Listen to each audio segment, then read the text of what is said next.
21শে জুলাইয়ের শহীদ সমাবেশ নিয়ে এতদিনের তুমুল আইনি লড়াইয়ের পর অবশেষে বড়সড় জয় পেল মমতা বন্দ্যোপাধ্যায়ের কালীঘাট তৃণমূল কংগ্রেস। কলকাতা হাইকোর্টের সবুজ সংকেত মেলায় স্বস্তিতে ঘাসফুল শিবির।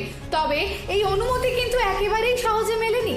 আদালত এমন কিছু শর্ত বেঁধে দিয়েছে যা শোনার পর রাজনৈতিক মহলে রীতিমতো শোরগোল পড়ে গেছে।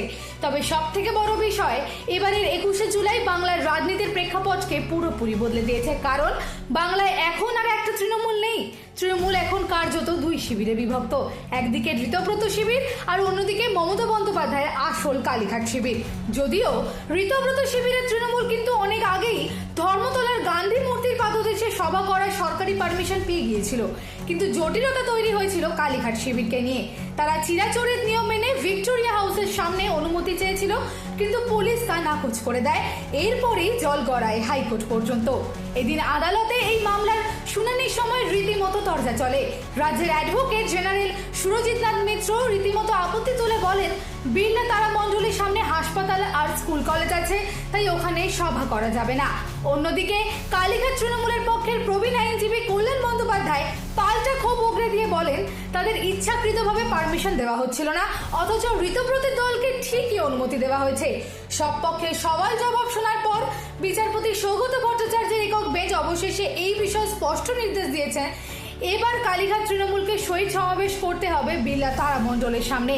কিন্তু এখানেই টুইস্ট, আদালত অনুমতি তো দিয়েছে, কিন্তু তার সাথে জুড়ে দিয়েছে এক গুচ্ছ কড়া শর্ত। প্রথম শর্ত, এই সমাবেশে চাইলেই যত খুশি লোক জড়ো করা যাবে না। ম্যাডাম, চিনি খাওয়া তো ছেড়েই দিয়েছি, কিন্তু রিপোর্টে ট্রাইগ্লিসারাইড, ডায়াবেটিস কোনো লেভেলই তো নর্মাল হয়নি। কি করি বলুন তো? নমস্কার, আমি ডায়েটিশিয়ান মৈত্রী মোদক।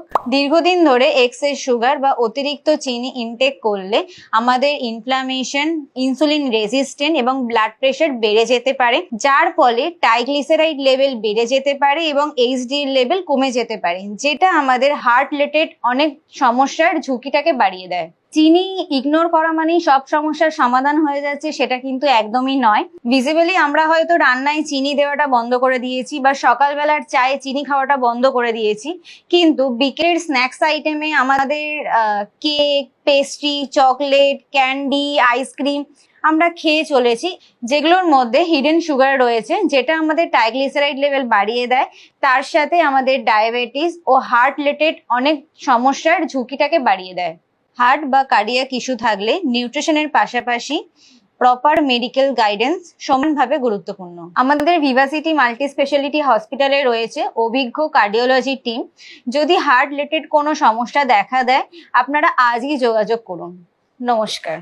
আদালতের বেঁধে দেওয়া নিয়ম অনুযায়ী সভায় বড়জোর 3000 কর্মী সমর্থক উপস্থিত থাকতে পারবেন, তার একজনও বেশি নয়। দ্বিতীয় শর্ত, সমাবেশের সময়সীমাও বেঁধে দেওয়া হয়েছে দুপুর 12টা থেকে বিকেল 3টে পর্যন্ত, অর্থাৎ মাত্র 3 ঘন্টার মধ্যেই গোটা কর্মসূচি শেষ করতে হবে।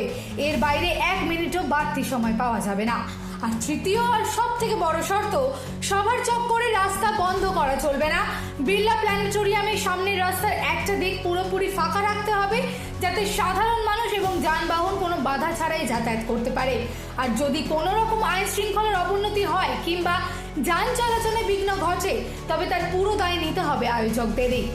আদালতের এই নির্দেশের পর এখন রাজনৈতিক মহলে সব থেকে বড় চর্চা, শক্তি প্রদর্শনে কে কাকে টেক্কা দেবে।